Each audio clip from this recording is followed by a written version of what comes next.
Supreme Personality by Delmer Eugene Croft. Foreword. Life is self-realization. Every birth is divine. We are born anew every morning. My wish is that you may catch the gleam, be freed from limitations, and enter upon your boundless possibilities.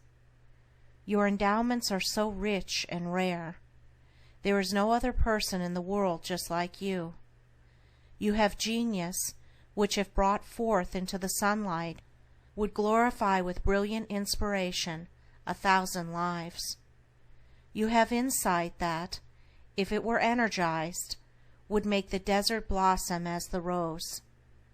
You have initiative that once illuminated would create an empire fairer than any ever raised in marble. You have harmony lying latent in the vast octaves of your being, which if awakened into melody would soothe, comfort, restore, and purify the passions of the world. You have beauty, matchless in forms of grace, which if breathed into marble or spread in soul colors upon the canvas would adorn the palaces of kings. You have thoughts, which if given expression would burn and shine through countless ages and bear their messages of hope and power to fainting multitudes. To bring you into the throne room of your being, that you may awaken in self-realization, is why I have prepared this course of lessons. Should you give 5 minutes a day to them, in a year you will know the joy there is in life, in power, and in service. The Author. End of foreword. This is Books on My Mind YouTube channel. Listen to world's best and high-quality audiobooks. Click on the subscribe button for more. Chapter 1. Supreme Control of Conditions. Conditions are thought-made. Change your thought, and you will change your condition. To agonize and struggle in a bad condition is like struggling in quicksand. You get in deeper.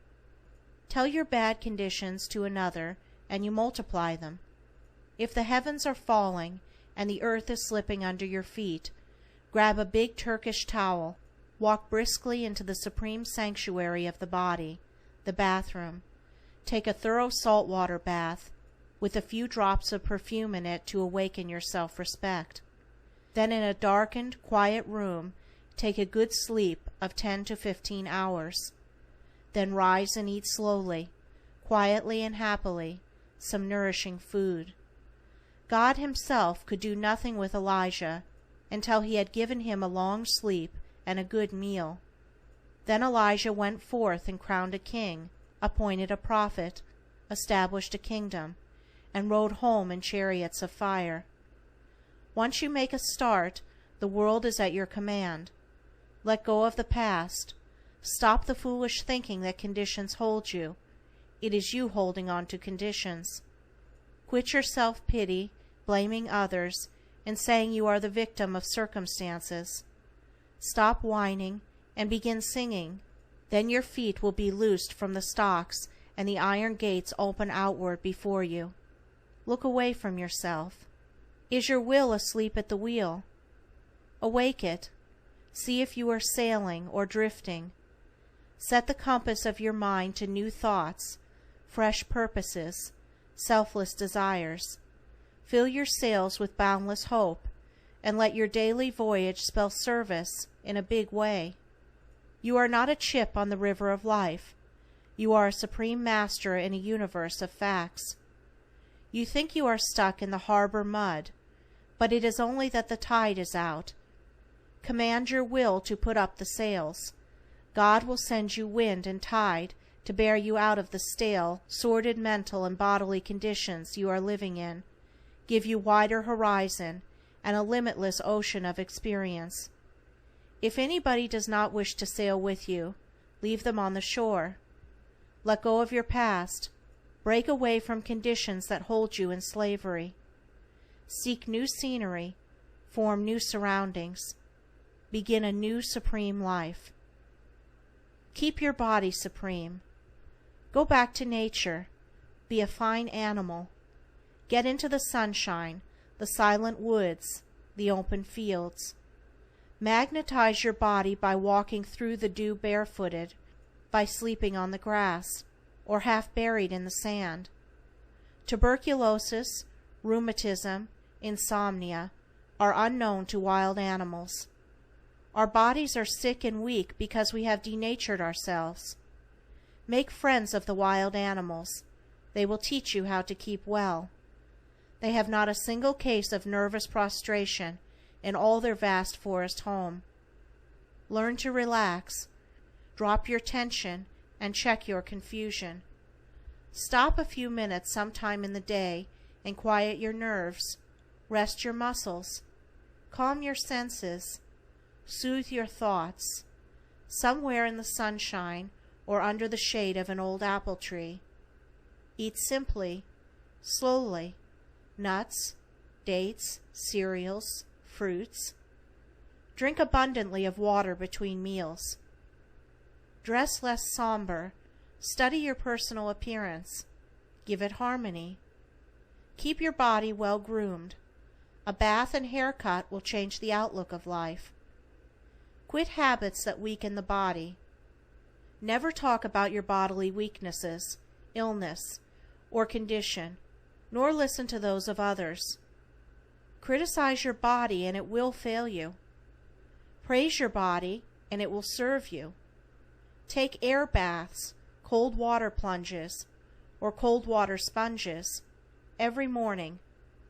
Fix your mind upon having a sound and energized body, and you will attract it. Exercise, walk, run, play, work, and learn to rest. Change your habits of living. Cut out the grouch. Stop nagging. You're sour because your pores are stopped up. Get a buck saw and take a sweat. You're morbidly blue because your solar plexus has gone to sleep. Give it half an hour of internal vibration. Don't knock the weather. Like it. Get into it. Let it put iron into your blood. Plunge into a storm. It will act as a tonic on your spirit. A dip in the ocean will add magnetism to your body.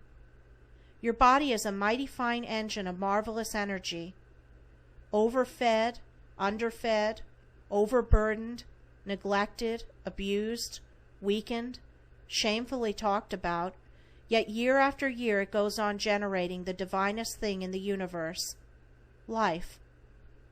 It transmutes profane elements into divine energy, washes a river of blood free of tons of poison, supports a brain that builds and rules limitless empires, sustains a vision that dissolves darkness into light, the unknown into the known, upholds the image of, and is, the temple of the living God. Your body is supreme. Keep it divine.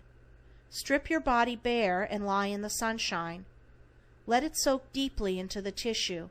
It will magnetize your body and renew it with youth.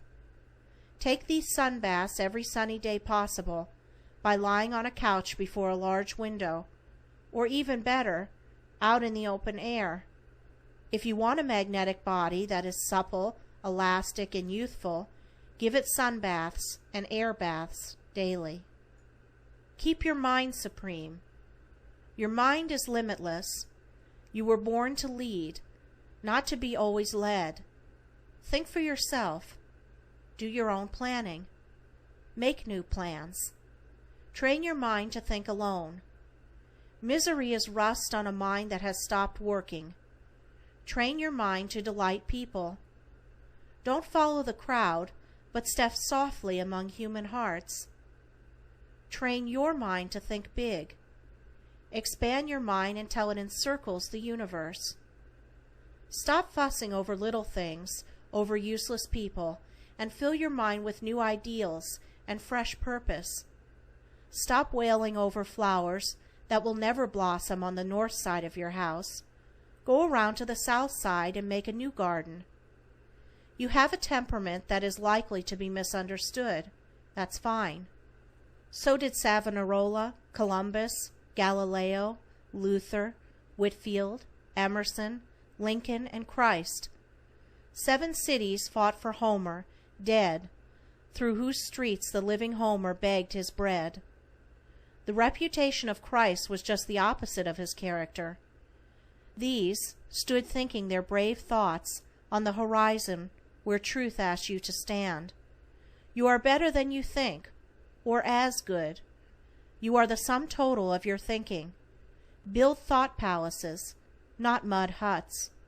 Create, originate, produce new ideas. Beware of dead monotony, it kills the brain. Unfetter your thoughts from notions, prejudices, and limitations. Think well of yourself. Think well of what you have. Think well of what you do. Think invincibly. Think persistently. Think with unflinching resolve. Concentration is getting at a thing, thinking it, planning it, preparing for it, working on it, doing it. Your conditions, mental, physical, financial, are thought-made. Fill your mind with different thoughts and you will have different conditions. Thoughts gather around you the things you want. When you stop thinking of them, they pass away. Thoughts are seeds. They produce after their kind. A little thought will shake off useless conditions and confused environment. Think fun into your daily events. Don't be over-serious. It breeds disease germs, just as anger and hate induce cancer, tumor, and liver troubles. Start a hurricane of jollity. Break loose in a thunderstorm of mirth. It will clear the atmosphere under a roof, just as a thunderstorm clears the air over the roof. On the other hand, there is a season to weep. Never smother your emotion. To choke it back stifles the heart. Lift the floodgates and let your tears water the garden of your heart. Be renewed in the spirit of your mind. That is the life. Be renewed every morning, for each day is a new life, a fresh world, the beginning of eternity. Think your thought-created enemies into thought-created friends. Think your thought-created suspicions into thought-created confidences. Thought has drawn you into your conditions. It will pull you out. Your soul, your mind, your body cannot become ugly, useless, imprisoned, so long as you think supreme harmony, dominion, and love. Thought makes your body a hovel, your mind a madhouse, or thought makes your body a temple, and your mind a shrine where angels commune with you. Environment, conditions, circumstances are not your masters. They are materials out of which thought makes the beautiful mosaics of character. Light the candle of a new thought and diligently sweep every corner of your mind, and you shall find the rare treasure, happiness. Put fun into your thinking. Do not take yourself so serious. Put the red blood of mirth into your daily thinking. Keep your will supreme. Your will is divine energy, therefore it is a supreme power. Christ said, "Be it unto thee, even as thou wilt." It is inertia that suffers.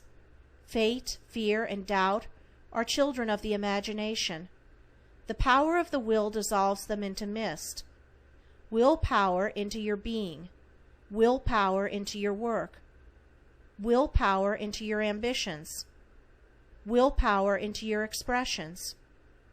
Will power into your words. And you shall be a fellow workman with God, a master builder that needeth not be ashamed. Your will gives you infinite clearness, infinite strength, infinite ideals, infinite aspirations for infinite realities. Your will tells you that if there is anything today that seems to you too good to be true, believe it, endeavor toward it, reach forth to receive it, and tomorrow it will be true. Will is the engine in the depths of the ship that drives it through the buffeting waves and storm to the distant harbor. Will puts your backbone where your wishbone is now. Will puts iron into your blood, tightens up your vertebrae, and makes you a self-starter. You may have lost your battle. Your will stands ready for another battle campaign. You miss an opportunity, your will stands ready to open the door to 100 new ones. Delay is the mother of most failures. One thing worse than a quitter is the person afraid to begin. Your will gives you purpose and makes you stick to it. Get grit for a new siege. Will makes desire. Will makes brains. Will gives decision. To decide means to cut deep into the world of possibilities, cut out of your prison of difficulties, cut through your jungle of opposition, to liberty, to health, to success, to supreme power. Think, plan, do it. Will heals disease. Will drives poisons out of the system. Will makes the body immune. Will illuminates the brain with brilliant perception. Will sweeps misfortunes aside and rebuilds a nobler success. Julius Caesar trained his supreme will until it became the dominion of the Roman Empire. The goddess Diana said of Hercules, "When I saw him, whether he sat or stood, I knew he was a god, so majestic as his will." Like the magnetic mountain in the Arabian Nights, your will can draw the nails from your enemy's ships, so they shall fall to pieces before they reach your shores. Will is a dynamic cosmic energy from whence eternal things proceed and immortal organisms are constructed. Will is the glory of the divine universe, and you are a part of that will. In your will sleep the oracles of prophecy. You were made master over this world. In your will is enthroned sovereignty, dominion, kingship. With force of will, Pygmalion carved his soul dream into the marble until its loveliness of form and grace became so real as to take on life and motion. With force of will, Dante created his hell, and with force of will, Milton created his paradise regained. Put your will into command. Start new. Realize that you are supreme. Get a mind picture of what you want to be, what you want to do, then actualize it. Get above doubts. Do not wait to be well, to be happy, to be rich. All of these will be added unto you. Climb out of your prison of doubts, worries, fears. Begin where you are. Let your will create even as God creates. He that believeth shall not perish, shall not abide in darkness, shall have the light of life, shall have everlasting life. All things are possible to him that believeth. Come down out of the gallery of supine hero worshippers.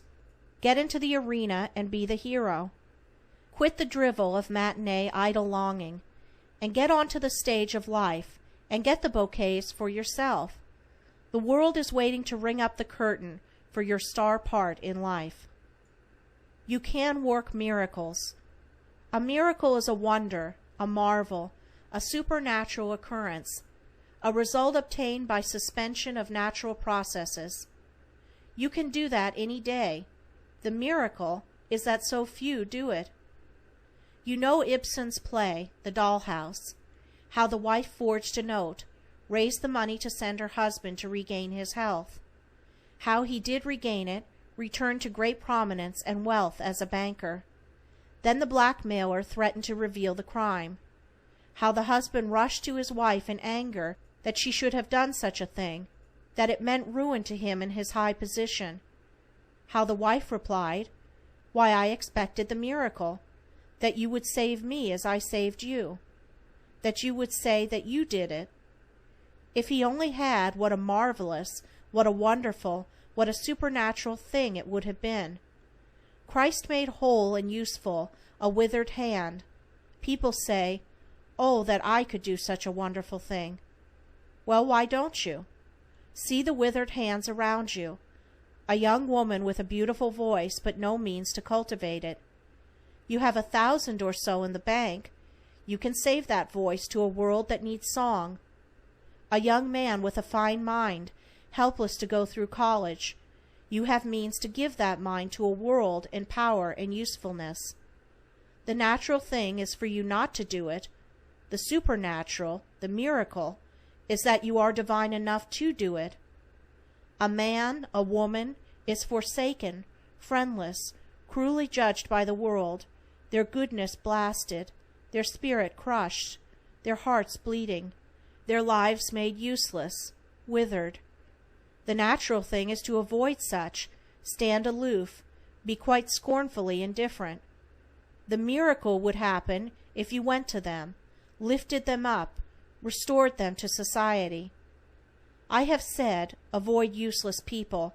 I mean selfish, lazy, purposeless, aimless people. Sir Humphrey Davy worked a miracle when he took the boy Faraday out of a stable loft and gave him a chance to cultivate his genius. The Sistine Chapel is Angelo's miracle. When the band on the deck of the Titanic, under the pale light of the morning stars, played Nearer, My God, to Thee, to give hope and strength to men and women struggling to be saved, each player, as the voice of his melody was forever hushed behind the shining emerald gates, in the crystal tomb of the sea, went down, crowned with the glory of a selfless miracle. The natural thing would have been for them to have frantically fought to save themselves. What superb opportunities to work miracles have passed you! What magnificent possibilities are still right before you! The cripple is always at your gate, beautiful. Are you divine enough, wonderful enough, marvelous enough, supernatural enough to say, "Such as I have, give I unto thee"? Do it quickly. Do it, and you shall know the daily joy of hearing the Father say, "This is my Son, in whom I am well pleased." If there is any one person on this earth to whom I take off my hat and wait until they safely pass, it is a school teacher. The most obscure teacher, back in the country hills, unknown, unthought of, unpraised, but with loving patience unfolds the secrets of knowledge to little frowsy-headed boys and girls, can look into her mirror at evening and behold the face of an angel. Flowers cast their wealth upon the vacant air, and rich fathers oft cast their wealth upon the vacant air. Some people are so sensitive that if you call them honey, they will break out with hives the next morning. Do not divorce your husband because he has cold feet. Perhaps he got them since you were married. Christ stopped every funeral that came his way and sent the mourners home singing. Funeral sermons were too sad for him to preach. Every sick room he entered became a health resort. He made graveyards unpopular. Many a lonely bachelor looking back over the stretch of years recalls the charming moonlit nights when the cool summer air was perfumed with fresh old-fashioned flowers, and he looked into the loving eyes of his sweetheart, recalls how the crimson glow of youth flushed her velvet cheeks as he took her warm hand in his, recalls sadly that if he had only given that hand a square deal, played it in the game of life, he would have a full house now. Would you like to become young? Then tap new reservoirs of youthful thoughts. Irrigate your alkali desert from the fountains of youth. Become youthfully active in some new field of work. Vanderbilt added 10 million to his fortune after he was 80. Wordsworth earned the laureateship at 73. Thiers established the French Republic and became its first president at 72. Verdi wrote Falstaff at 80. Sir Walter Scott was $600,000 in debt when he was 55, but through his own efforts he paid all and made himself a lasting name. Book knowledge is not all. A wealthy, fond father, fearing his son would be contaminated by college life, had him educated at home. When he was 21, he took him to ride through the streets of the city. They passed a female seminary, just as the doors opened and a crowd of young women came out. The dear boy grabbed his father's arm and cried, "What are those?" His father replied, "They are only goslings." Later in the day the fond father said, "My son, you have obeyed me, have faithfully completed your education. Now I am ready to spend $50,000 to give you the highest ambition of your life." The boy looked up in glad wonder and said, "Oh, Dad, give me a gosling." End of Chapter 1. Chapter 2. Supreme Control of Age. Youth is eternal. Nature never grows old. The flowers that bloomed in Eden are blooming today, just as lovely, just as sweet, just as fresh and unchanged. The roses your life mate brings home to you have the same fragrance as the roses Adam brought to Eve, if he thought of it. The lovely stars that glitter in the azure fields above you tonight have the same loveliness that gleamed in tremulous glory down upon the shepherds beyond Bethlehem. The radiant, life-giving rays of the sun that 10,000 years ago warmed Mother Earth into vernal spring life are the same life-giving rays that shall bring again the spring tide. Life never grows old, it only changes form. Your life is perpetual, then your youth may be perpetual. The human race is ever young, its units fall off. You should be younger at 60 than at 16, because you have more life. Growing old is a habit. People travel along the years up the hill of life, till they reach a certain point where they begin to think they must be growing old. Think it's time to sag, think it's time to droop, think it's time to begin the process of decay. Then begin to talk about it, to write letters about it, to feel around for it, to look for it in others. Finally the habit they inherited from the race is on, and they are old. Life is endless, but you can think it short. The power of an endless life is within you, but by thinking you can turn it to the white ashes of old age. Think youth, and you stay young. Youth is growth. Keep growing, and you keep young. A new idea will make you feel younger. Develop it, and it will develop you. Quicken your mental throb with new ideas. Begin now. Stop talking about being too old to grow. You pass by trees daily, 100, 200 years old. They are still growing. The rose bush on a wall in China is supposed to be over 1,000 years old. It bears more roses now than when it was a mere slip of a vine of only 100. Gladstone at 82 was a growing statesman and elected Prime Minister of England for the 4th time. Cato at 80 began to study Greek and renewed the youth of his mind. Donald Davis is a growing hunter at 103. Goddard Diamond was a growing teacher of health when he was 111. I know a bright, cheery lady who is just beginning a new study for decorating china, along with her household cares, and she is 88. Also another woman who has taken up a new process of enlarging drawings into watercolors, and she is 81 years young. The fig tree withered when the Master of Life found it not growing, producing, creating.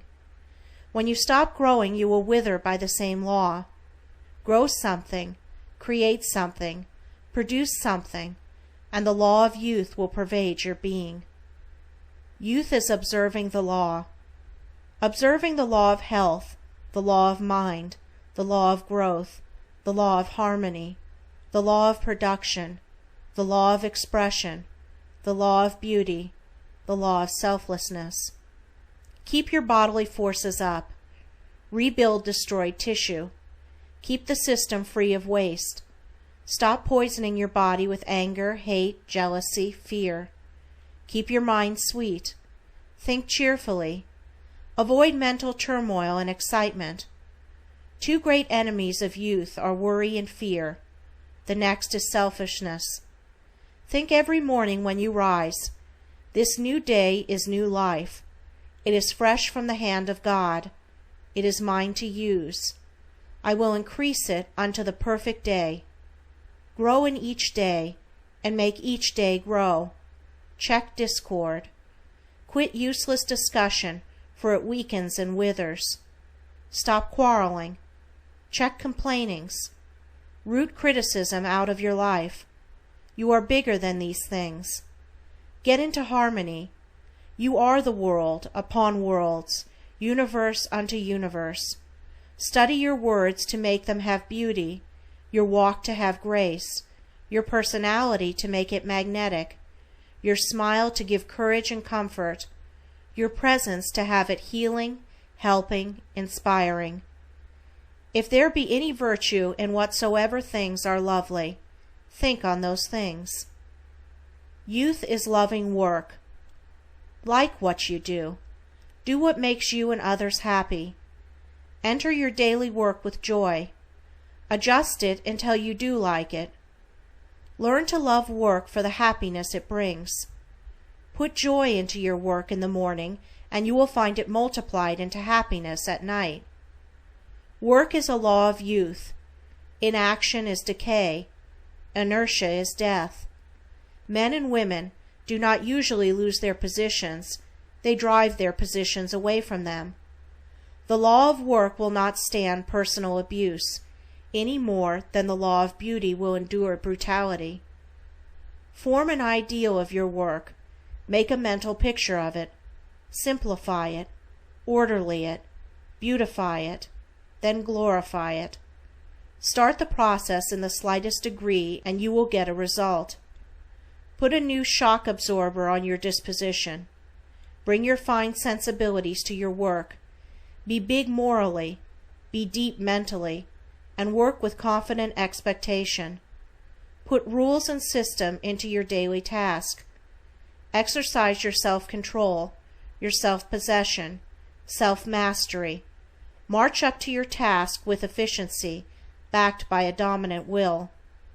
Realize your supreme personality in your work. Put the absolute I am into your purpose of toil.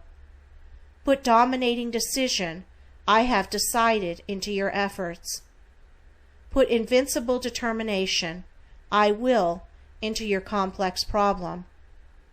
Put irresistible confidence, I shall achieve, into your ardent desires. You will then love work. When you come to love work, you will not exhaust yourself in it.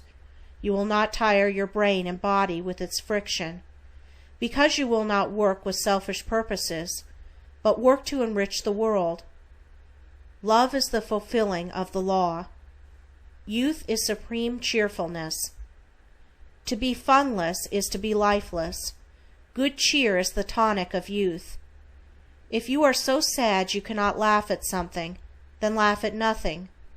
Laugh in the world, you know it. An ounce of smiles will give you more real life than 7 tons of solemncholy. Cheerfulness and prosperity go hand in hand. Bathe in mirth. Frolic in some sunshine daily, even if you live in Pittsburgh and have to make your own sunshine. Make fun. Don't always buy it. You can cure disease and kill the devil with laughter. Cultivate an infectious laugh. Mirth makes work easy. Read humor and learn to tell it. Practice telling a good funny story. Be a quick wit. There is a bright side to everything in this world, even to a dark lantern. The end of the film is sure to be jolly. Good cheer attracts good luck. Cheer up. If you haven't a smile, get one of somebody and wear it as your own. Let thine heart cheer thee. Give it outlet. Go to sleep with a smile on your face, and you will awaken with a joy in your heart. Let your humor be rich humor. Laughter is the cipher key to a man. It is one of the most delightful sounds of earth. Most utterly lost is the day you laugh not. Mirth clears the mirrors of the mind. A person who does not laugh is not healthy. A merry heart doeth good, like a medicine. To forget your sorrow, begin to cultivate joy. Keep away from sad people, or you will be sad. Stop rehearsing your grief, you only enlarge it. If you suffer grief, find someone in trouble and cheer them, encourage them, help them, and you will deliver yourself. You will comfort yourself when you comfort another. You cannot lose a loved one, Though absent from the earth plane, they are nearer than ever. Life and love never change. Death is an unreality thought made. Our friends take on new embodiment that is glorified in life and spirit. When you believe you were created in His image and are a partaker of the divine nature, it is easier to believe you shall arise in His likeness. Some day we shall all believe we have not disfigured, morally broken natures, but divine natures, supreme in limitless power. Traditions, teachings, education, environment of generations of thinking have disfigured, morally broken, sin-burdened humanity. All are thought-created conditions, thought-made limitations, thought-made original sins, system-cultivated human wrongs, institutionalized teachings of error. But you should know the universe is one undivided soul. You are a yoke fellow with God. You are a part of one complete life. You are a lobe of the infinite brain.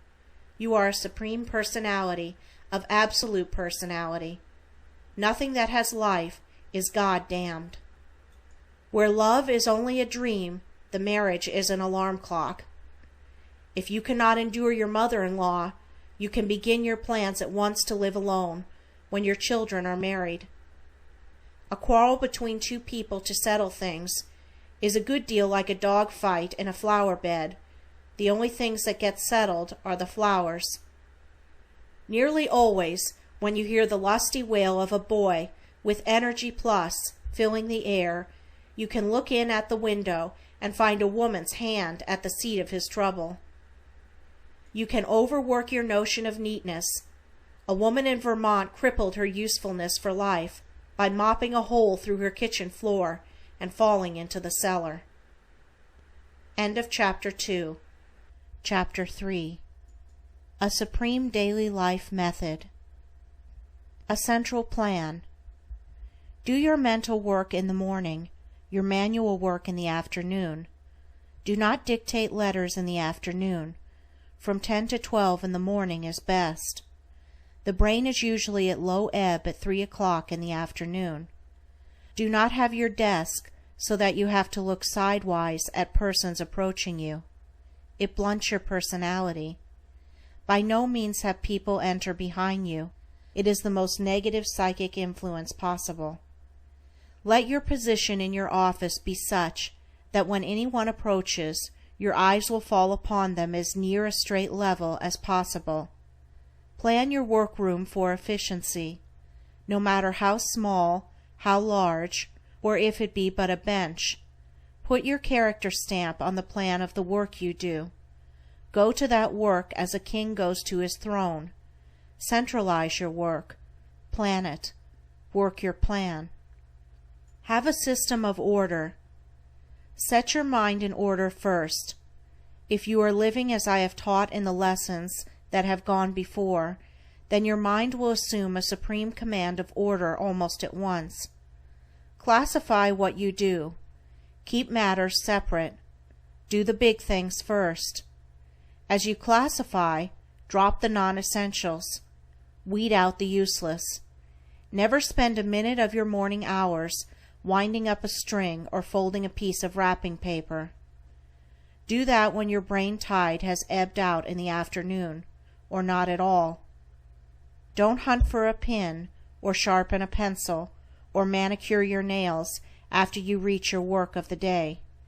Classify your movements, eliminate the useless. Energize your movements. Move with enthusiasm. Put elastic cheer into your step. Wear rubber heels of quiet manners. Simplify your work. Keep it straight. After a little, it will keep you straight. Don't fall over your work, nor step on it, or sit on it. Simplify by stopping the waste of words, waste of material, waste of time. Jollify your work. Put fun into each day's round of toil. Be original in plans and ideas. Cultivate your efficiency. To all the above add mental energy. Develop insight. Grow new business brain cells. Do not overload your stomach with food, nor your body with clothing. Study directness. Master application. At Niagara Falls, I saw 2 giant dynamos generating 25,000 horsepower. Their efficiency was kept in perfect balance by a little automatic nickel gate. Your efficiency is kept in balance by little invisible and automatic thought neurons. A clear brain is the test of efficiency. Plans, orders, system, application give efficiency. Efficiency is positive thinking, freedom thinking, above fear thinking. Get out and keep out of negative thinking. Just as soon as you drop negative thinking, your mind will begin to rise to a new brilliance of expression. One big element in efficiency is silence. It is the strongest thing to be silent. Noise is emptiness, weakness, inefficiency. Silence is the law of greatness, noise the breaking of the law. Develop your power to rest. That person is wise who knows how to rest. It is a powerful thing to rest successfully. Overfed persons or animals do not rest, they are stupefied. Rest is filling your capacities with energy. Sleep knits up the raveled sleeve of care, or it should. Rest is relaxing the nerves and muscles. Rest is reconstructing broken down cellular tissues. Rest is restringing the harp of the senses, retuning the rhythmic harmonies of the spirit. Rest lets down the tension. When you sit down, let what you sit on hold you. When you lie down, do not try to hold yourself on the bed. Rest is the opposite of labor. Rest is recreation. Rest with sleep is a divine restorative. When you cannot rest or sleep, you are expending energy without production. Try this little code for rest and sleep.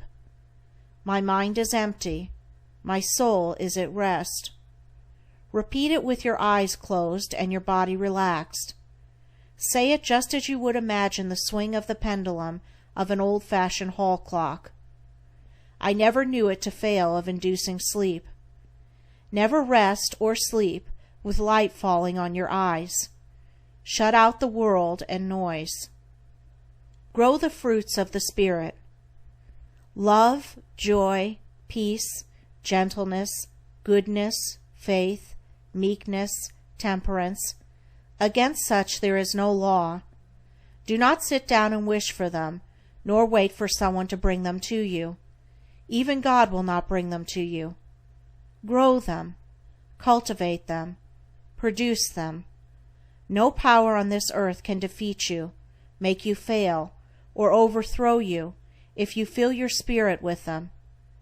As you work, use them. Take them with you to the store, the factory, the shop, the mill, to your bench.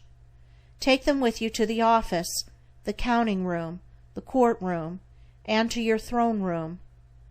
Take them with you to the battlefield, to the halls of justice, to the Senate chamber, to the presidential chair.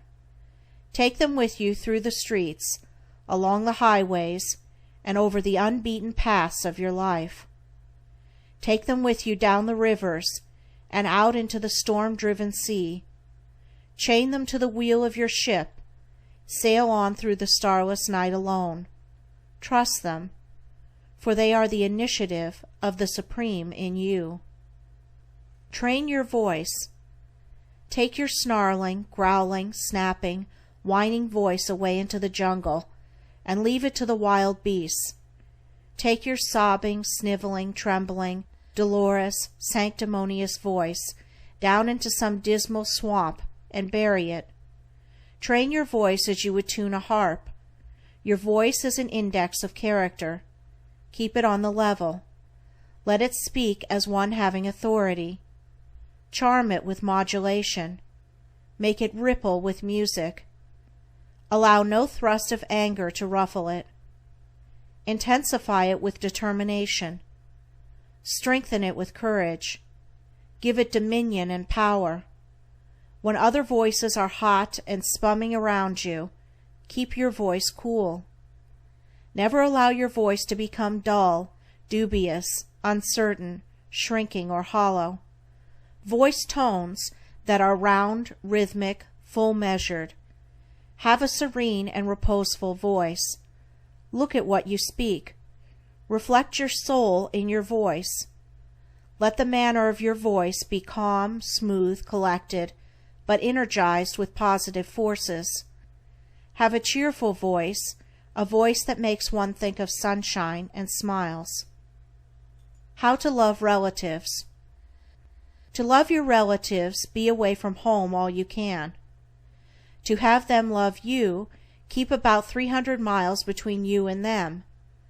Thousands of homes and lives are wrecked by two families of the same family trying to live under the same roof. Noah would have floundered with the ark 10 days after the flood started if he had not taken more than 2 out of any one family with him. Cain would have never killed Abel if Adam hadn't made the fool blunder of trying to keep his 2 sons everlastingly with him. Of course, there was some excuse in the fact that in those days New York and Paris were not brilliantly attractive cities. If there is any one thing outside a church row that tickles the devil into a frenzy of laughter, it is when a young married couple go home to live with the family. There is about as much real-life joy and harmony in it as there would be in a jungle picnic of monkeys and parrots. There is just one place where large families can dwell together peacefully: the graveyard. It is contrary to natural law that families of grown-ups should live together. When a cub bear is old enough, big enough to hunt for food, and comes back after he once goes out, his mother gives him a mauling that makes him feel he would rather starve than come back again. Does she love him? Of course she loves him, to the limit of her instinct, loves him to the point of pride that she wants him to be a brave, daring, self-reliant master of the forest. When the whelps of a lion get to be more than playful kittens, the mother leads them into the jungle, slips away, leaving them to hunt. The young lions may return to the old home, but their father and mother have moved away to a distant den. To evolve their natures, to become supreme denizens of the forest, they must rely upon their own prowess. Take the eagle. When the mother eagle by instinct knows the wings of her babies have become strong enough to support their bodies, she pushes them out of the eyrie. They fly, or will be dashed to death on the rocks. They always fly. But you say human beings are not bears, lions, or eagles. Well, humans could well afford to attend the nature college of the wild animals of the woods, to learn the ethics of health, happiness, and the development of the individual. Treat your relatives royally, then let them alone. Keep out of their affairs. Try to keep them out of your affairs. Be kind, generous, sympathetic, but keep out of the danger zone. Insist upon living by yourself, living your own life, thinking your own thoughts, playing your part in life's drama. Parents wish they could hold their children. The way to hold them is to let go of them. If you love them, you will let go. Love is unselfish. God sent His only Son on the loneliest journey ever taken, and He came back crowned with glory. God can live with lots of people, you and I can't. Abraham amounted to something. God said to him, "Get thee out," and he went out, not knowing whither. He stayed until he became the head of a people as numberless and brilliant as the stars of the heaven. But Isaac hung around home, lived on his father's greatness, and the only real thing he did that was worth while was to redig some wells his father had dug before him. The first time he saw his sweetheart Rebecca, whom another man had to go and get for him, he lifted up his voice and cried like a boob. He had become soft on the mutton and grape juice of his father. Tender little doves flit around the home cote, but the eagle sweeps from sun to sun. Anyhow, In these modern days, children are very largely bringing up their parents. To kill a quarrel, shut your mouth. There is a world of sense in the saying, "Sell your hammer and buy a horn." There is one place we can bear a boil and smile, on the other fellow's neck. Many people possess more than 1,000 acres of possibilities, and have about half an acre under cultivation. The best way to exterminate mosquitoes would be to start a plan to cultivate them as a money-making commodity. Stop nagging, twitting, insinuating, suspecting those whose love you wish to hold. You assassinate love when you ridicule it. Temper is the yeast of personality. No man or woman ever rises in the world without it. A razor, knife, axe, or writer, actor, minister, without it, isn't worth a damn in any market. Never lose your temper. Lose all things, but keep your temper. When I see people who are great stickers as to form or attitude in prayer, they remind me of my old neighbor, Saxby, who fell into Bill Smith's well. He said, "The prayingest prayer I ever said was in that well standing on my head." Do you know the meanest thing about the worst boy on your street? I will tell you. It is the fact that you do not like him, and he knows it. God never made a mean boy. Parents have made some, towns have made some, and cities have made a host. End of chapter 3. This is Books on My Mind YouTube channel. Listen to world's best and high-quality audiobooks. Chapter 4. The Supreme Law of Success. Selling Power. Study out plans. Approach your customer or the public with a definite plan. Here is one of simple power. Attract the attention, secure the interest, carry the conviction, demand the decision. Then in any line of business you will have your order book full. Selling power is confidence backed up by the will. Success is ambition and desire driven by the will. Do you desire success? How much? When you desire it, as a starving man has hunger for food, you will win. Want to attain your ambition? How much? When your ambition becomes a thirst, a burning, consuming thirst, such as the lost traveler has in the blistering sands of the desert, then you will achieve. What you want is not opportunity. The world is flooded with golden opportunities. What you want is not a fair chance. Chances gleam in your future sky fairer than the endless myriads of stars that encrust with glittering splendor the evening heavens. What you do want is concentration, confidence, self-reliance, desire, ambition, personal power. Power of attraction. Make your purpose brilliant. Keep it clear. Seek to energize it with positives. Do not lumber up your plan. Centralize it. Modify it. Create it as a necessity. Form it into the indispensable. Then embody yourself into it.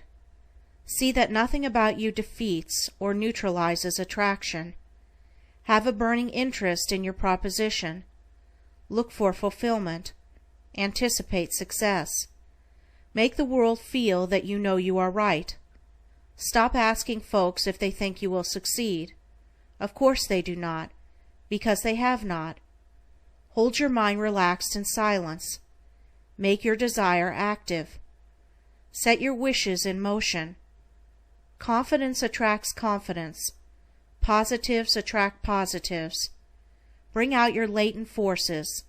They only need arousing. Think and act. Your mental attitude. Have faith in yourself. Arouse faith in others. Think in the affirmative. Assert your hope and confidence. Root out every doubt. Help someone out of their slough of doubt and despondency. Believe in the world, in life, in growth, in possibilities. Let your faith be as big and bright as the sun. Cast not away your confidence, which hath great recompense of reward. Dwell in confidence.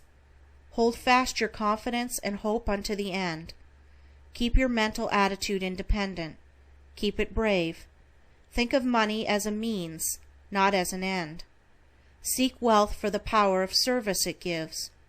Have a generous mental attitude. Help others succeed. Banish fear, worry, indecision, timidity, irresolution, anxiety from your mental attitude. They paralyze effort. Trust yourself. Trust others. Have a mental attitude that is supreme, divine, and absolute. Spend your last dollar like a king. Gird the loins of your mind with I will, I can. All the mountains of difficulty will melt before your presence. Ambition and desire. Ambition is idealism. Desire is faith. You cannot have either without the possibility of their fulfillment. Desires come from supreme intelligence in the universe, and they are divine. Therefore, they are real, possible of positive realization. Keep them sacred. Let them become the ideals of your life. Make them glow with the fires of your energies. They spell success and victory. They will crown your life if you will breathe your life into them. Let your ambition make you irrepressible. Avoid reactionary influences. Keep away from dull, stupid, inactive people. Creative force and harmony. Be original. Think original thoughts. Put them into form. Invent and produce. Create ideas. Feel complete in yourself. Do not stand and wonder at what others have done. Right at your feet lies a secret that will enrich the world and make you famous. A thinker discovered a substitute for the artist camel's hairbrush by taking the hair from inside a cow's ear. If you work in an office, think up some outdoor vocation. Grow something. Raise something. Get interested in animals. Study the market near you. Create, produce, or raise something to sell. If not for money, for the forces of life the work gives. It will keep you from habits, from speculating, from gambling, from politics and other evils. Build something. Raise chickens, pets, sheep, cattle, or grow flowers, fruits, berries. Work with nature. This is the very harmony of success. In it you will be in touch with universal intelligence, will get the inflow of infinite life, and through it will keep growing. Your latent powers. Take account of your personal abilities, your gifts, talents, forces, equipment. What % are you using? Most people are not using over 20% of their capital of personal power. The 80% lies dormant. Why have only 20% of your share of life, success, harmony, and happiness when you should have 100%? There are big prizes awaiting your latent powers. At every turn of the way you can read the sign, Wanted, Men with Power. There is an unexplored continent in your being. Go into it. Bring out its riches, for yourself and for the world. Persistence and planning. A plan is a mighty source of power. Do not work and live hit or miss in your activities day by day. Have a plan. Sit in silence a few moments each morning and create a plan. You can double your efficiency. Think out a plan, open a way. Get effectual insight. Keep your plan under your cap and work it out. Persist in your plan. Stick to it. Never grow sour or negative in your manner. Keep sweet. If your plan is blocked, dig in another direction. Build a new foundation. Shake off doubts and start new. Unless your success makes you happy, it is not success. Deep at the heart of the universe lies happiness. Live closely to that heart in persistent power of service. Impersonate your desires. Impersonate greatness and you will become great. Impersonate loveliness and you will become lovely. Why do actors become matinee idols? They could readily marry 100 times a month. It is quite impossible for an actor to remain unmarried. What is the secret? Can a person get it? Certainly. Here it is. Actors impersonate heroes, villains, model husbands, daring lovers, in a real way. They think, plan, and train themselves to impersonate the character. They make it so real that people think it must be a part of their nature.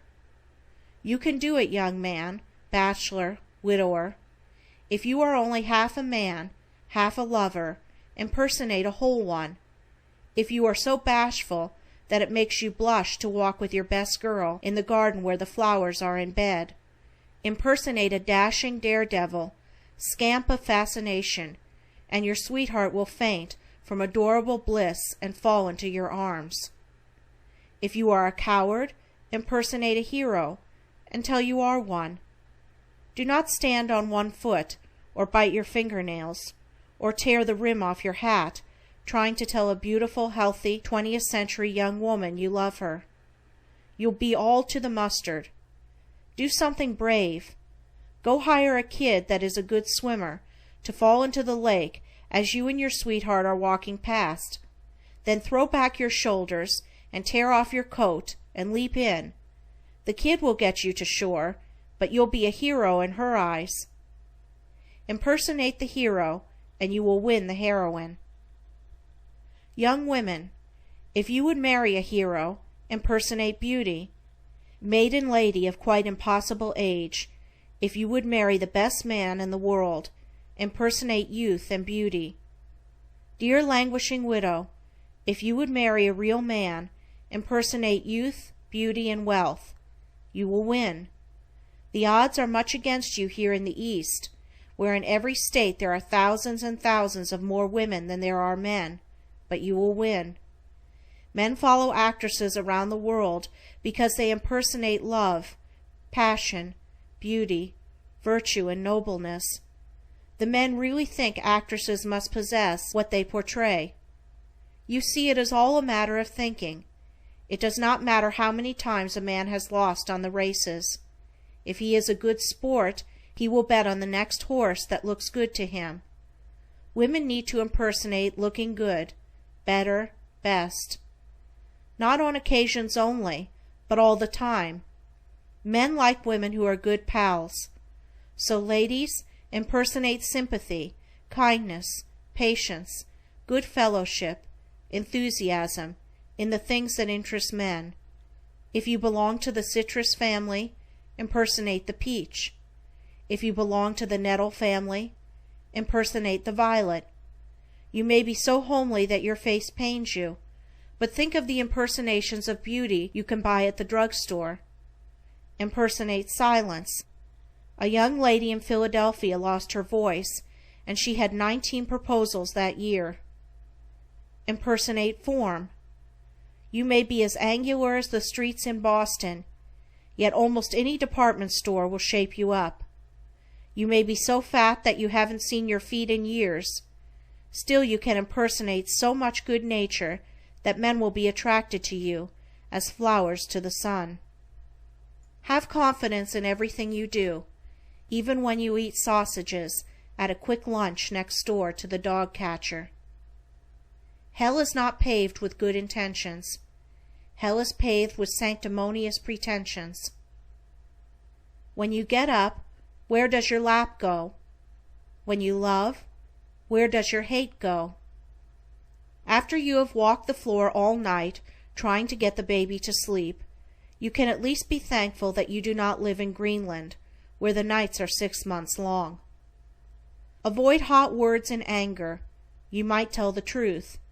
A Chicago father thrashed his son for being out late at night, then added, "When I was your age, my father would not let me be out after dark."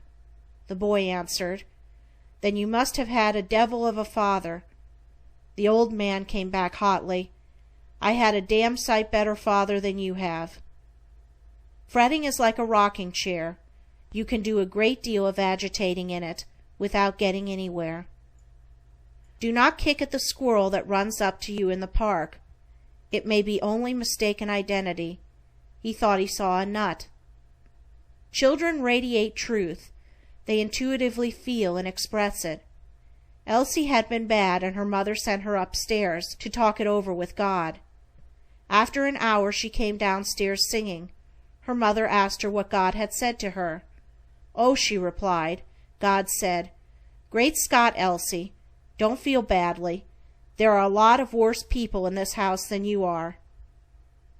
End of Chapter 4. Chapter 5. Supreme Bodybuilding Method. Health, harmony, power, service. That is what a supreme body gives. Do not always be taking care of your health. Take care of your body, and you will generate health. Thought animates the body with health. This is an age of electrification. We are fed, lighted, heated, and transported by electricity. In the lightning pace we are going, the body is neglected. Give 3 minutes morning and night to the exercises below, and you will straighten, develop, heal, and energize your body. Enter these exercises as you would an arena of conquest, where you expected to win the great prize of life. The breath is life. Take a deep, full abdominal breath with each bodybuilding exercise. Inhale through the nose and exhale forcefully through the mouth. Never hold your breath. First exercise. Stand erect. Drop hands to the side. Clench your fists tightly. Then with muscular tension, raise fists and arms slowly high above the head, taking a deep, full abdominal breath as you raise them.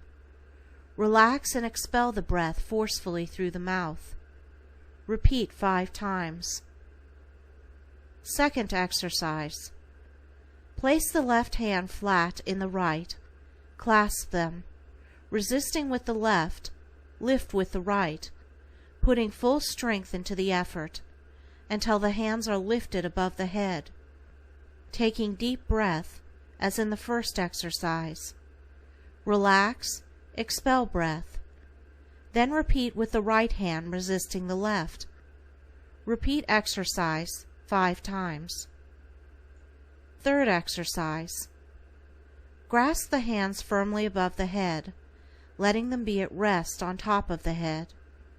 Then pull hard from the right to left slowly, taking the deep, full abdominal breath with each movement, relaxing and expelling as above. This and the above exercise are wonderful in their effect in developing the lungs and rounding out the development of the shoulders and chest. Repeat 5 times. Fourth exercise. Grasp hands in front, level with chest. Pull from right to left hard, taking deep, full abdominal breath with each movement. Relax and expel breath, same as above. Fifth exercise. Grasp the hands behind the back, taking deep, full abdominal breath. Lift the hands as far up on the back as possible. Relax, expel breath. Always draw in the breath as you move through the exercise, having a full breath when the movement is completed, then expel. Sixth exercise. Place right hand over right hip, clench the left fist, raise it slowly, drawing the deep breath and bending the body to the right as far as possible. Relax, expel breath. Now repeat with the left hand placed over the left hip. Repeat 5 times. Seventh exercise. Grasp hands in front of breast, pulling hard. Swing the body as far right and left as possible without moving the feet. Take deep breath with each movement. Repeat 5 times. 8th exercise. Raise hands above the head. Take a deep breath and bend the body. Try to touch floor with finger, not bending the knees. Repeat 5 times. You can add other exercises to these, only be sure they have the deep breathing. These will build a vigorous, developed, supple body, will ward off every form of asthma, catarrh, bronchial, or lung trouble, stop indigestion, increase circulation, renew and make blood. Do all exercises in well-ventilated room. Have clothing loose. The best time is on rising and on retiring. If they make you ache at first, it is sure evidence of their doing you good. You will soon be too strong to have aches and pains. Do not exhaust yourself in the exercises. Just take them till the body glows and the muscles are well exercised. Faithfully persist in these exercises and breathings. Marrying a goose does not assure one of a bed of swan's down. Never ask a man who gave him his black eye. Nobody gave it to him. He probably had to fight hard for it. When discussing the modern dress, keep in mind that a bare statement is not necessarily the naked truth. There is a difference between notoriety and merit. $1,000 worth of roses will barely fill a room with perfume, but with $1 worth of fried onions you can scent up a whole town. The American people lose 3 million years every 12 months by being sick. The doctor's fees amount to $1,220 million. Wonder what the Master of Life meant when he said, "I come that they might have life, and that they might have it more abundantly." End of Chapter 5. Chapter 6. Supreme Internal Vibrations. Good digestion rules the world. Digestion is a matter of vibration. Indigestion is on the increase, because people are more and more sedentary in their habits. Walking is life's finest exercise, but people walk less now than ever. The human body's greatest vibrator is the diaphragm. Arouse it, and you will arouse action in your digestive tract, your liver, and kidneys. Continue vibration from 1 minute to as long as you please. If these vibrations are continued a few minutes each day, no cancer or tumor would develop, and the 1,000 different stomach ills would disappear. The diaphragm is a great muscle area stretched out for the stomach, intestines, and vital organs to exercise on, and to give them freedom. Vibrations for the intestines. Begin slowly. Take a deep breath. Then vibrate your abdomen in and out by using the inner muscles of the diaphragm. Vibrate slowly, then more rapidly. Force the vibrations downward upon the intestines. You may feel a little pain at first, which shows the weakness of the intestinal muscles. That passes away.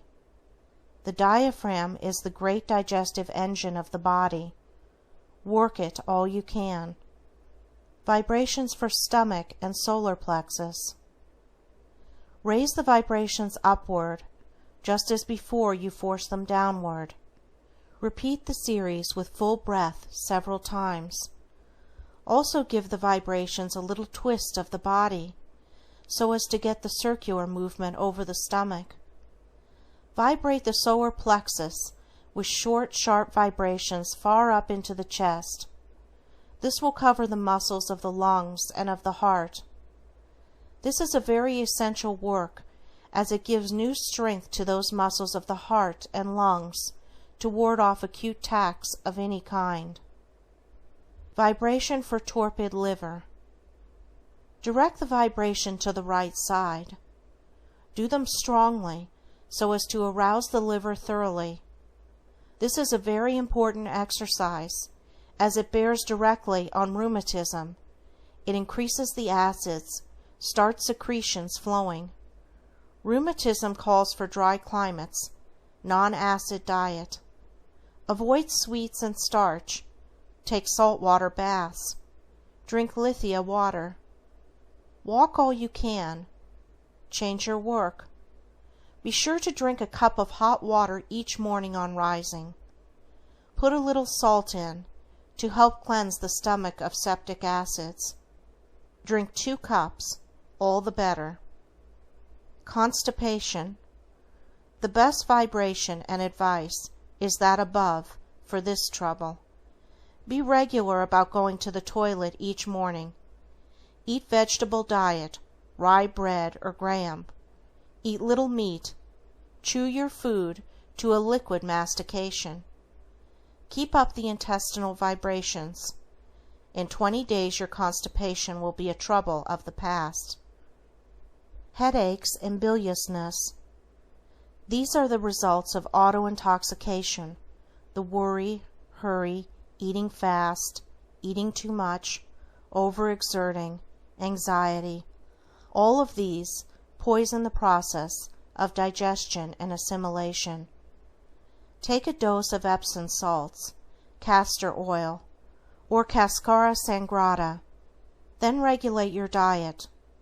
Rest in bed for a day. This done at once will save many a siege of sickness. Obesity. Keep up the internal vibrations all over the body. Keep up the exercises of Lesson 7th. Reducing is a moral resolve to eat less. If you are a coward you cannot reduce. If your appetite, that is unreal, unnatural, and dangerous, makes you its slave, so that you eat 5,000 units of food when 3,000 is a great sufficiency, then you lack moral will force to reduce. Drink the hot water as above, or put it into a little lemon juice. When you feel hunger come on, drink a cup of the lemon hot water, just a few drops of the lemon juice. Get so you can go without your noon lunch, except 1/2 slice of bread and a cup of hot water, 1/4 milk. Keep up walking. Keep up the body building exercises. Rub and massage the face and neck. Do not eat fat, pastry, confection, or starchy foods. Eat slowly. Fletcherize each mouthful. It will reduce you, give you a new taste of flavors not known to the glutton. Abhor being fat, unshapely, and be unhappy over it, but never tell others how you feel. Keep your deficiencies to yourself, master them, be free of them. Then living will become a joy, your body a daily delight, and you shall possess a supreme personality. Have a new body. There is no condition, physical or mental, that cannot be changed. Even deformities and deficiencies can be improved. Set your mind on what you want to be, then work for it. Set a mark at what you wish to weigh, and then bravely, happily, with joyous courage, seek to attain it. You will. Command your body. Keep moving toward your ideal. Health is a result of harmony. By the force of will acting in obedience to the mind, is the body made perfect. You are no fool if you know how to sin charmingly.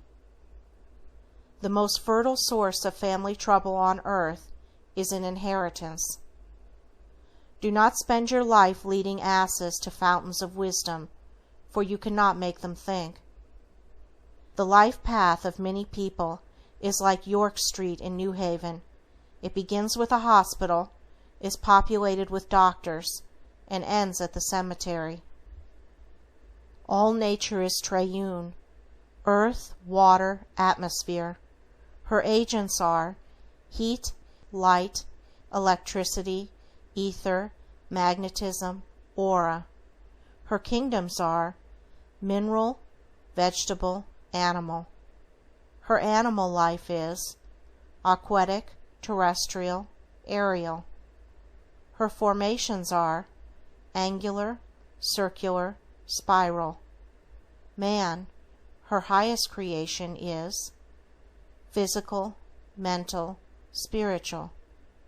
If you cannot realize your ideal, idealize your real.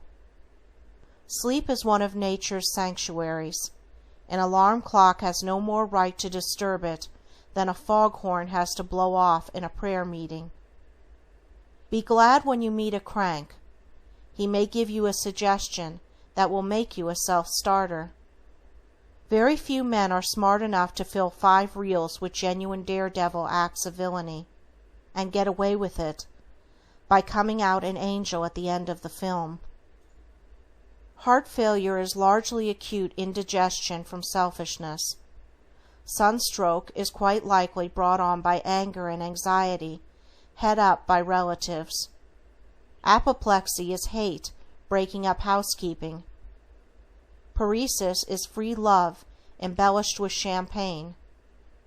Appendicitis is a 6-cylinder appetite hitched to a half-horsepower ambition. Nervous prostration is a self-love movie trying to cover the earth in a single reel. Pneumonia is vanity, overheated in seal skin.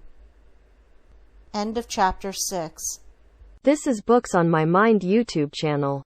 Listen to world's best and high-quality audiobooks. Chapter 7. Supreme Mental Healing. The Supreme Mind. The previous lessons give you the key to supreme mental healing. Your mind is limitless. Begin where you may, conditions do not count. No matter how weak, how isolated, how deep in the mire of trouble, you can rise, you can be free, you can be renewed. You may have a whole library of all sorts of books and treatises on healing. You may have a library of biology and pathology, but you can never read yourself well. What you need is what I have sought to give you: positive working plans. It takes some work to build a hut, more to build a comfortable home, still more to build a palace of luxury. How much mind and will work are you willing to devote to build your body into a temple of the living God? Mental confusion. Make an easy plan for each day. Relax your mind tension. Let down your body tension. Eat less. Drink water. Walk in the open air. Change your thought to new plans, new work. Let go of the past. Have nothing to do with the future. Sweep aside the odds and ends that litter your mind. Let go by denying them any place in your mind. Talk with strong people. Leave weak, useless people alone.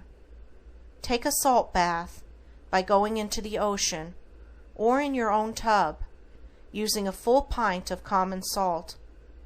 Do not tell your troubles to another. Help another in trouble to get out, and you will get out yourself. Make new plans. Worry and fear. Ask yourself this question: how many things have I worried about and feared ever happened to me? You will see how few, and only those you attracted. Worry is lost energy. It is like a rocking chair, keeps going but never gets anywhere. It is like a mill owner starting all the machinery of his mill, then going away, leaving it running to injury and destruction. It is a miserable habit. It makes you and others near you unhappy. It destroys your usefulness, injures your health, kills joy. Quit the habit. How? By forming new plans of thought, work, expression, activity, and living, only one day at a time. Stop resisting, struggling, let go of selfish purpose, and start loving.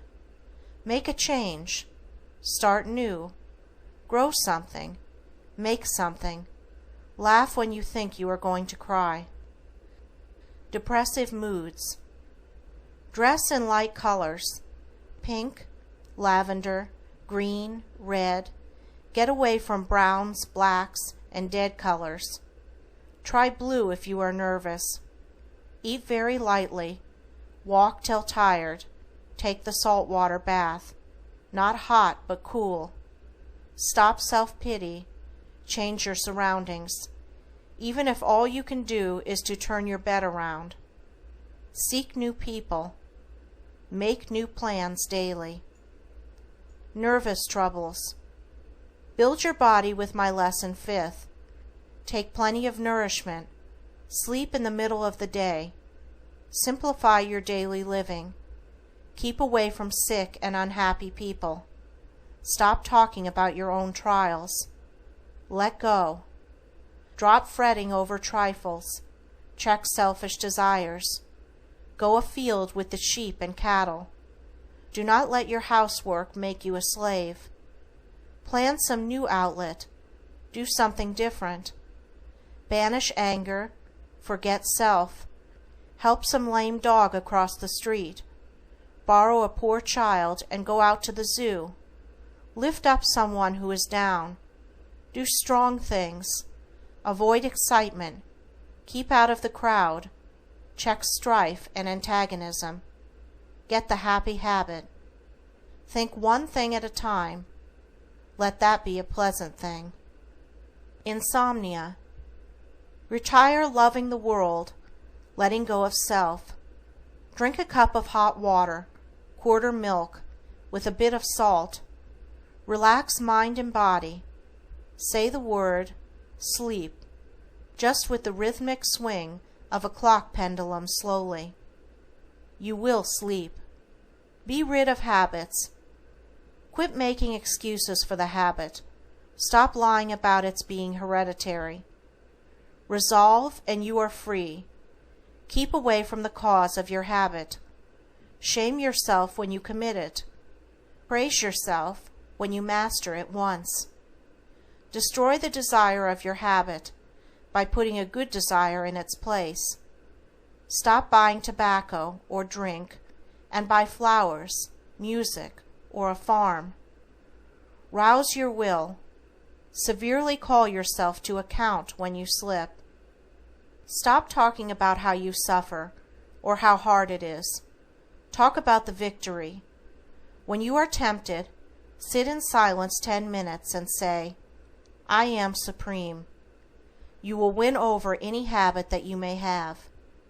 Change your position. Change your work. Change your associations. Drinking and smoking are the major habits that enslave men. The moment you become disgusted with a habit, it loses power over you. When you get moral courage enough to hate it, it will flee from you. You may conquer it in 5 days, or it may be 5 weeks. Just set aside a vacation of that time and fight a battle for supreme manhood. Have confidence in yourself. Arouse your will to splendid self-mastery. Have a motive for being rid of your habit. Have enthusiasm. Be determined not to travel through life loaded with a kit of bad-smelling smoking tools. Smoking does not stimulate, nor aid digestion. It does not clear the brain, nor soothe the nerves. It is quite the opposite.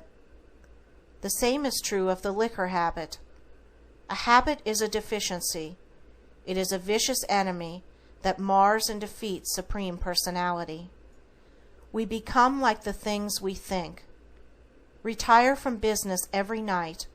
Start in business anew every morning. It isn't the mountain ahead that wears you out. It is the grain of sand in your shoe. All life is divine, limitless in sensation, supreme in expressions. Get life, get well, get strong, get wisdom, get expression, get in love, and men seeing your good works will glorify your Father which is in heaven. End of Chapter 7. Chapter 8. Supreme Power of Magnetism. Our magnetic monochrome. You can prepare your own magnetic monochrome by careful study of the colors which most influence you. These will vary with the physical temperament of different people. The primary healing colors, are crimson, scarlet, dark blue, dark green, lively yellow, violet, and purple. The primary inspirational colors are light blue, pale green, rose, pink, lavender, lively red. From these you can form your monochrome of almost endless results. It is wise and best to select and use just those colors which will give you the greatest intensity of vibration. Once you have found your responsive and sympathetic colors, those grouped together form your magnetic monochrome. Magnetism is the highest form of physicalized power in the universe. It knows no resistance. It passes through all substances and pervades all space. It is the most vital power in the universe. Our modern life presents a magnetic paradox. It affords the greatest development of magnetism and is the greatest destroyer of it. It is generated by the brain, flows to the right through the body in the form of a figure 8. From the brain to the solar plexus, across to the left side, then down to the procreative organs, and through to the right side, and up to the solar plexus again, and through to the left side, and up to the brain. The solar plexus is the body's great life center. Personal magnetism. Keep steadily cultivating magnetism, or your supply of human electricity.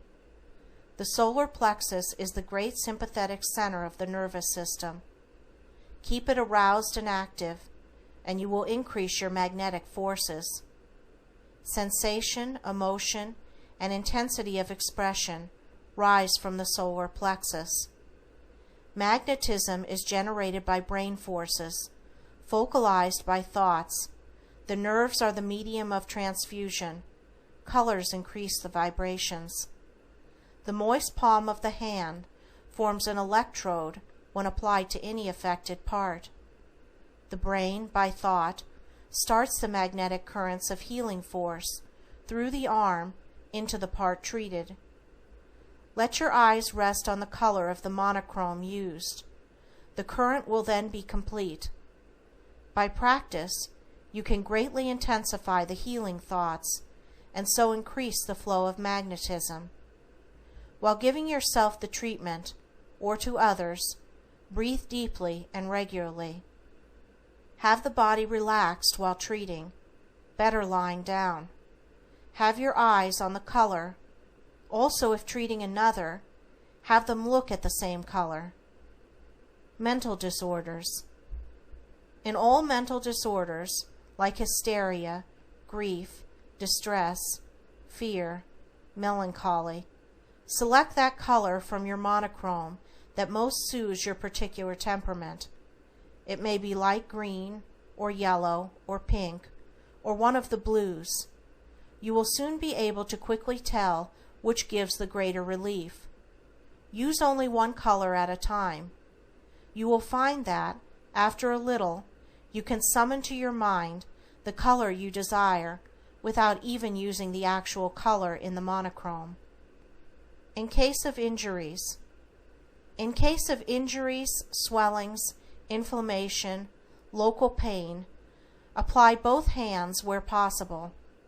Have the palm of the hands always moist. To start the process of thinking that will arouse the magnetic currents, think of the affected part as well.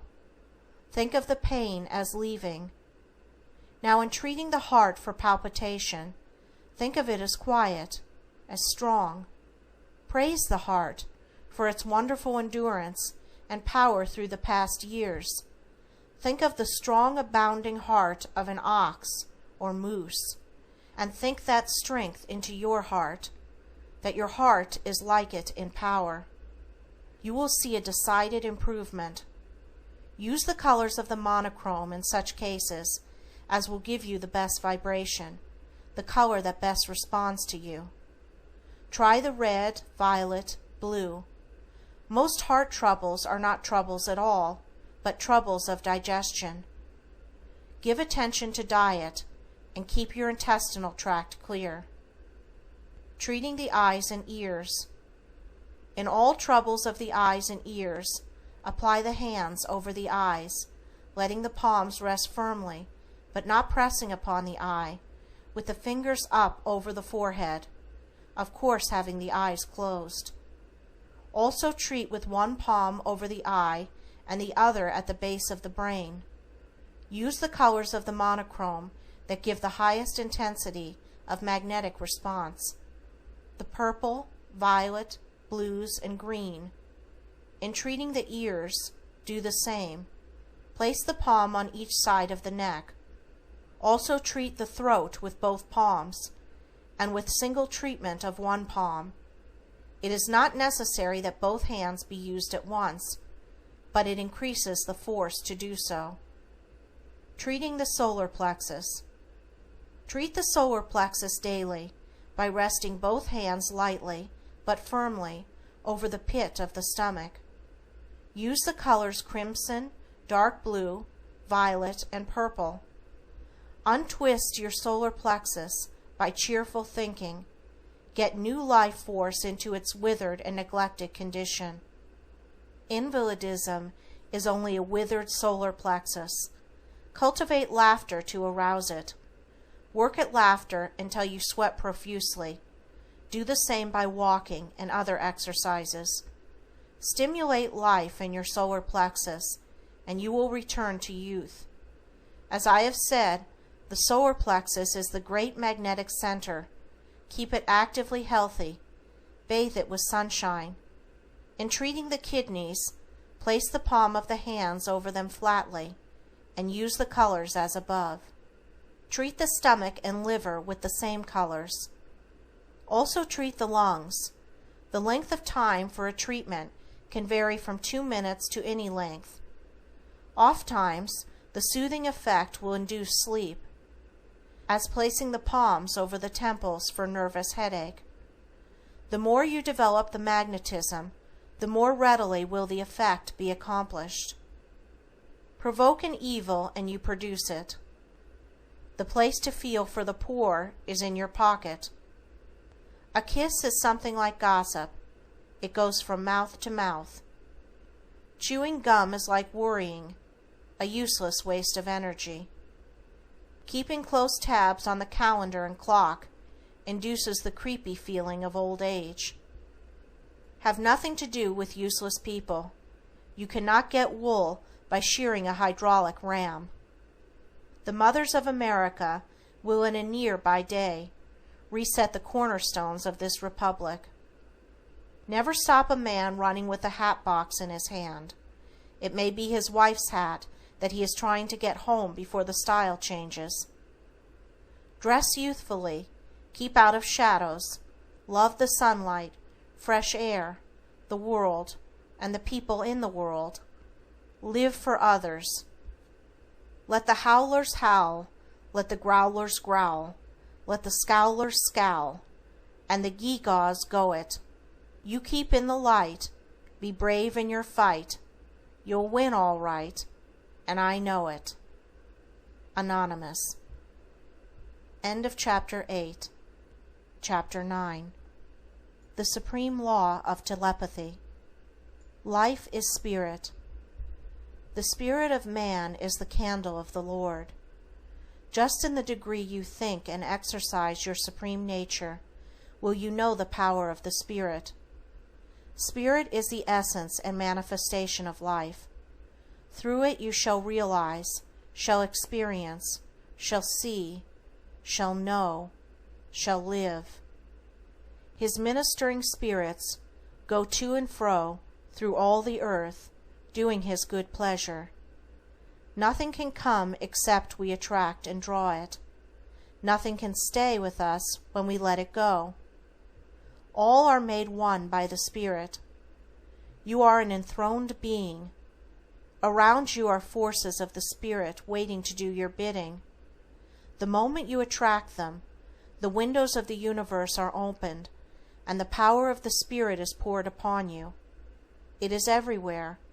Its glory fills the earth, radiant in the glories of the sunset, shining in the soft light of the moon, gleaming in the lovely stars, waiting to minister to your needs, to fulfill your desires, to comfort you, to restore you, to endow you with power.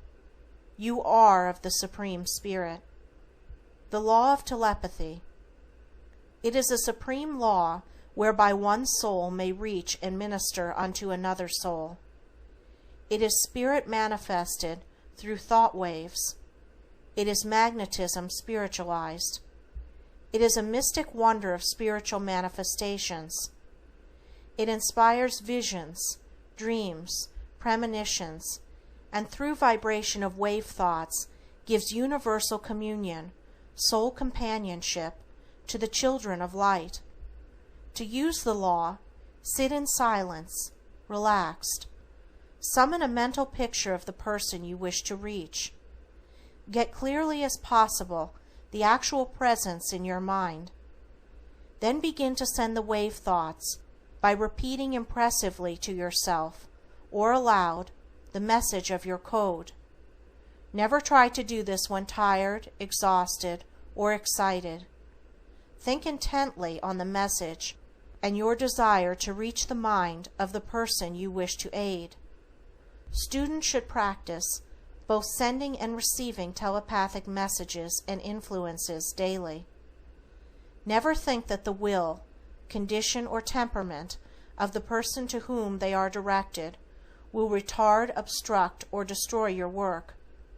Act in supreme command. Put all the intense force of your will into your wave thoughts. Magnetic ethers will be your messengers. You will likely get a direct response in a wave unison, or it may come later, after your work is done. The student should bear in mind also that they may and should develop original work, make new and personal codes. The purpose of codes is to unify the wave motion and keep the mind intense. Beware of selfish purpose, revenge, hate. These are the destroying angel, sure to return to you. Telepathic code for healing. I bring you healing. You are supreme over all bodily conditions. You shall not suffer. Pain shall leave you. Strength is thine. You shall not die, but live. Perfect good is in you, and you are a part of it. I see you are well. You are delivered. You are uplifted. Arise and walk. Go forth to thy desire. Every organ and function of your body is full of health. I see you as a part of the Supreme Life whole, active, happy, strong. Telepathic code for guidance. No evil shall befall thee. You are safe. Fear shall not assail you. You are greater than all dangers. You shall have light with you. Wisdom shall be a lamp to thy feet. Courage shall illume you. Faith and hope shall be close to you. You shall not be deceived. You shall prevail. That which you seek shall be revealed unto you. Your heart's desire shall be granted. You shall not err. You shall reach your aims and shall achieve your purpose. Telepathic code for success. All power is yours. You are supreme. Wealth, possessions, friends, position, and happiness are for you. Ways shall open before you. Opportunity will be revealed to you. Bright possibilities shall be made manifest to you. You shall see an open door. Abundance is yours. Power to supply your needs will be given to you. Doubt shall clear away, leaving you free. The eyes of your mind shall be filled with light. You shall be guided to plenty. Telepathic code for friends. All ways are open between us. I am calling to you. My soul and mind are open to you. No wrong shall endure between us. The springs of kindness shall be open to us. I am listening to your spirit. We shall be led into truth, love, and happiness. Our love is perfect. We shall not err. You hear the voice of my wish for you. You know my mind. All promises in truth are perfect. All is light. There is no darkness between us. There is no distance or obstacle between us. Your mind answers to my mind, your heart to my heart, your soul to my soul. When tempted, I am near to withhold you. When disheartened, I will inspire you. Day and night are the same, you shall not falter. Our vision shall be made real. Our desires, heart longings, soul hunger shall be satisfied. Our future hope shall be actualized. Our destinies realized in the pavilions of silence. Your life and my life are the radiant units of the life perfect. Build the world with thought waves. The dire curse of this world is idleness. Some are working too hard, while a vast multitude idly look on. Don't be a looker, be a doer. Don't be a knocker, be a booster. Idleness is a sin. The wages of sin is death. That is why people who stop working soon die off. If a man will not work, neither shall he eat. He can't eat long. He loses his appetite, spoils his digestion, gets heart failure. When you retire from business, from work, from active aggressive occupation, you want to buy your lot in the graveyard at once. If I were rich, do you say? Stuff and nonsense. If you were rich, you would be unbearably meaner than you are now, 100 times more stupidly useless. What you need is punch. You have lost your grip, grit, and punch. And no matter if you are 90 years old, you can get them all back. How? Listen. Build the world with thought waves. Begin with your world. What is it? The kitchen or the schoolroom? The ditch or the mayor's chair? The field or as superintendent of a railroad? A brickyard or a bank? A bench or a pulpit? A loom or grand opera? A pick or a pen? Take a look at your world. What is it? Now plan it. Then breathe life into your plan. You cannot help others until you help yourself. You cannot save others and not be worth saving yourself. You are supreme, and this is your ultimate hour. You are under the law of liberty. Go to your own, free of all outward restraints, forms, commands, and laws. You are an absolute unit of God power in the universe. You shall be judged only by this law of liberty, the best in you and the highest good of others. Use this personal code as you work. Personal code. I am power. I am life. I am energy. I am fearless. I am strong. I am free. I am success. I am well. Faith is clear, bright, shining within me. I shall be guided. I shall be given wisdom. I shall triumph. That personal code, given 10 minutes a day, will double your power of efficiency in 6 months. Stick to it. Each day drive it harder. Bring out your abilities, insight, courage, daring, and boost yourself. Energy is something you generate, just as the dynamo generates electricity. Start your mental and physical dynamo. Freight thought waves with your desires and send them out. They will come back richly laden for you. Load your smiles, heart throbs, good wishes onto thought waves and send them out to serve others, cheer others, give hope to others, to help others across the hard places. They will come back bearing to you, some 30-fold, some 60-fold, and some 100-fold. Happiness comes through loving service. The student should have faith in the work entered upon. It is founded upon law and fact. Someday the law will be made fully clear and operative in all departments of life. The wireless telegraph is a step in the demonstration. Recently, a young woman in Elizabeth, New Jersey, was awakened by thought waves after all medical applications had failed to arouse her from a 6 days' sleep.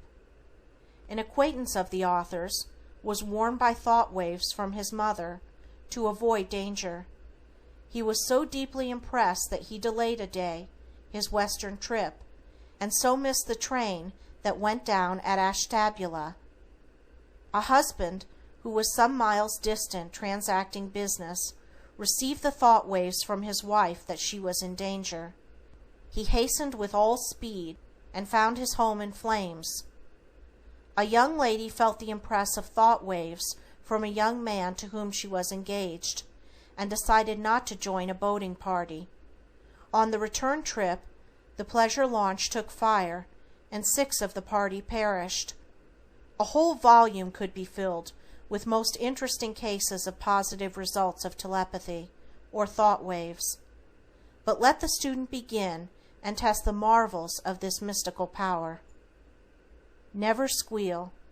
Live with, stand by, die for your friends. The 7th circle of hell is reserved for squealers. The last word. Start now. Get thee out. Launch out into the deep. Darkness shall be a pavilion around you. Angels of light stand by your side. This supreme hour is yours. Set sail. Realize yourself as supreme, infinite, immortal, then divine. Crown with glory your individuality. Now are we the sons of God. Limitless life, boundless capacities of power. Shut your eyes to the flesh. Shut your ears to the world. Shut your heart to fear. Shut your soul to hate. Stick to the chase until you get the trophy. Search for the Holy Grail until true love's untiring ministry, the cup in your unselfish hand, sparkles and flashes in the crimson and sapphire glory of your quest. Burst from your chrysalis of doubt, and the supreme wings of the Spirit shall sweep you forward to triumph. There is no gloom in God's universe except what we make ourselves. The skies sparkle with possibilities, calling you into their glowing fields of power and service. Get passion into your chilled soul. Master fate. Span the universe. Hurl forth the thunderbolts of your energy, and the mountains of difficulty will be cast into the sea. Take your place in the sun. Stop rivaling God by saying you are a worm of the dust, a miserable sinner, and that there is no good within you. Quit damning yourself. Nothing is impossible. You hold the key to the universe. Mind is supreme. Thought limitless. Weave your spirit out of sunbeams. Seize the glittering stars, and they will become your chariots. You and the universe of God are one. Today is eternal. This shining moment is everlasting. Lift your eyes to visions that gleam through the purple clouds of loveliness, from the matchless forms of beauty, and you shall see the invisible. Listen to the voices that unseal the velvet lips of silence, and you shall hear the inaudible. Put forth your supreme hand unto dominions, principalities, and powers, and you shall do the impossible. If you wish time to go fast, use the spur of the moment. Women were never so attractive, never dressed so beautifully as now, and they never wore so few clothes. Blame no one if you are unhappy, for every law, force, and influence in the universe is for your harmony and happiness. Use them. Cheer up. You are all right if you are bald-headed outside, if you are not bald inside. Remember, Samson did his biggest killing after he lost his hair. Your bald head is like paradise. There's no parting there. Your teeth may be out, and your hair may be thin, yet there's many a good tune in an old violin. The optimist sees the donut, the pessimist sees the hole. The pessimist asks, "Is there any milk in that pitcher?" The optimist asks, "Will you please pass the cream?" A pessimist is a man who winds an 8-day clock every night. An optimist is a man who gives his clock away so as not to lose any good time winding it. A pessimist is a person so disagreeable he won't eat anything that agrees with him. An optimist is a person who can eat a cottage pudding so agreeably that you think he is enjoying a brownstone palace on Riverside Drive. God give us men. A time like this demands strong minds, great hearts, true faith, and ready hands, men whom the lust of office does not kill, men whom the spoil of office does not buy, men who possess opinions and will, men who have honor, men who will not lie, men who can stand before a demagogue and damn his treacherous flatteries without winking, tall men, sun-crowned, who live above the fog in public duty and in private thinking. J.G. Holland. The author of these lessons has been a student of psychotherapy, mental suggestions, and the laws of personal power for 28 years. During that time has lectured extensively in the United States, and by direct and indirect personal advice has helped many thousands of men and women to overcome severe forms of mental, physical, and personal conditions, restoring them to active usefulness. If your friends cannot secure these lessons of their bookseller, have them send direct to the author, enclosing 25-cent coin. No person among all the millions of the earth can make you unhappy, except yourself. My new method of mental induction and personal advice and instruction develops 4 psychic forces. Let me help you solve your difficult personal problems, situations, or conditions. I can aid you to be free of mental confusion, distracting circumstances, and entangling difficulties. I will help you to open new paths, create new conditions, obtain new visions, and achieve a positive mastery. A world of new realities, rich opportunities, brilliant possibilities awaits your gifts, talents, and abilities. You may and should have success, happiness, harmony, and love. You possess sources of dynamic energy, intuition, and inductive power. Your age does not matter. You can start anew. State your case clearly and briefly. I will also answer for you 5 questions upon personal matters concerning which you may desire specific information, advice, or guidance. Your confidence is kept inviolate. Through my new method of mental induction, I work for you and with you daily for the full realization of your desires. My terms are $2 in advance, your money back, if I fail to help you. Write your name and address clearly. Address: Dr. Croft, New Haven, Connecticut. No power on this earth can keep you down, if you will to rise. Smile while you can, young man, for someday you may marry your employer's daughter and become a millionaire. Then you can't smile. The devil laughed over time when he inspired the alarm clock. There was once a man who found a fat white grub eating his cucumber vines. He did not swear over it, but took it out to sea and caught a scad with it that supplied food for himself and family of 9 children for a whole day. That is initiative. End of Chapter 9. End of Supreme Personality by Delmer Eugene Croft.